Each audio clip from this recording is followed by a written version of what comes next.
उत्तर प्रदेश में आउटसोर्स कर्मचारियों के लिए बड़ी राहत की खबर आई है। अब सरकारी विभागों में आउटसोर्स कर्मियों की नियुक्ति 1 साल के बजाय 3 साल के लिए होगी और इसके बाद अनुबंध का नवीनीकरण किया जा सकेगा। पहले कर्मचारियों को न्यूनतम करीब 10,000 रुपये मासिक मानदेय मिलता था, लेकिन अब यह बढ़ाकर 20,000 रुपये प्रतिमाह कर दिया गया है।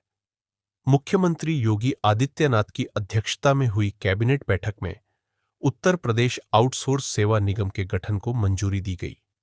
इसके तहत अब विभाग स्वयं एजेंसियों का चयन नहीं करेंगे, बल्कि यह प्रक्रिया जेम पोर्टल के माध्यम से निगम द्वारा कराई जाएगी।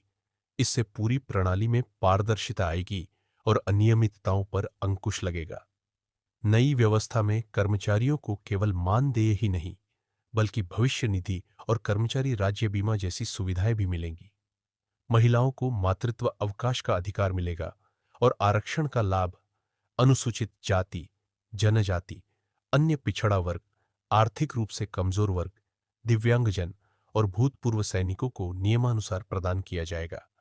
कर्मचारियों की भर्ती लिखित परीक्षा और साक्षात्कार के जरिए होगी, ताकि योग्य और दक्ष अभ्यर्थियों का चयन सुनिश्चित हो सके। समय समय पर प्रशिक्षण देकर उनकी क्षमता में वृद्धि की जाएगी। सेवा के दौरान किसी कर्मचारी की मृत्यु होने पर अंतिम संस्कार के लिए 15,000 रुपये की सहायता राशि भी दी जाएगी। नई व्यवस्था में वेतन का भुगतान प्रत्येक माह की 1 से 5 तारीख तक सीधे कर्मचारियों के खातों में होगा। ईपीएफ और ईएसआई का अंशदान नियमित रूप से उनके खातों में जाएगा। यदि किसी भी प्रकार की अनियमितता पाई जाती है, तो कर्मचारी की सेवा तुरंत समाप्त की जा सकेगी। सरकार ने विभिन्न श्रेणियों के लिए न्यूनतम पारिश्रमिक भी तय कर दिया है। पहली श्रेणी के लिए 40,000 रुपये मासिक, दूसरी श्रेणी के लिए 25,000 रुपये, तीसरी श्रेणी के लिए 22,000 रुपये और चौथी श्रेणी के लिए 20,000 रुपये मानदेय निर्धारित किया गया है। इससे अब तक कम वेतन पर काम करने वाले कर्मचारियों को आर्थिक सुरक्षा मिलेगी।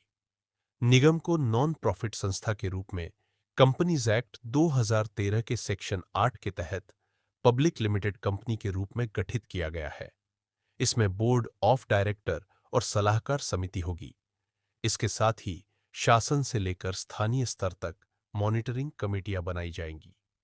कर्मचारियों के वेतन से 1% सेवा शुल्क निगम को दिया जाएगा और शेष राशि वेलफेयर फंड में जमा होगी, ताकि कर्मचारियों के हित में उसका उपयोग हो सके।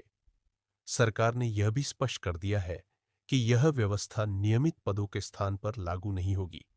जहां पहले से पद सृजित है, वहां यह प्रावधान लागू नहीं होगा। वहीं वर्तमान में कार्यरत कार्मिकों को नई व्यवस्था में वरीयता दी जाएगी। अनुशासनहीनता या गंभीर अपराध की स्थिति में निगम की सहमति के बाद ही किसी कर्मचारी को हटाया जा सकेगा। यह नई पहल आउटसोर्स कर्मचारियों को स्थायित्व, सुरक्षा और सम्मानजनक वेतन प्रदान करने की दिशा में अहम कदम है। लंबे समय से वेतन, पीएफ और ईएसआई को लेकर जो समस्याएं बनी हुई थीं, उनका समाधान अब संभव हो पाएगा और कर्मचारियों का भविष्य अधिक सुरक्षित बन सकेगा। क्षेत्र में काम करने वाला व्यक्ति हो, अगर उसने श्रम और सेवा योजन के इस पोर्टल का उपयोग किया है, नियुक्ति पाने वाला और नियोक्ता भी दोनों को उसके साथ जुड़ना होगा।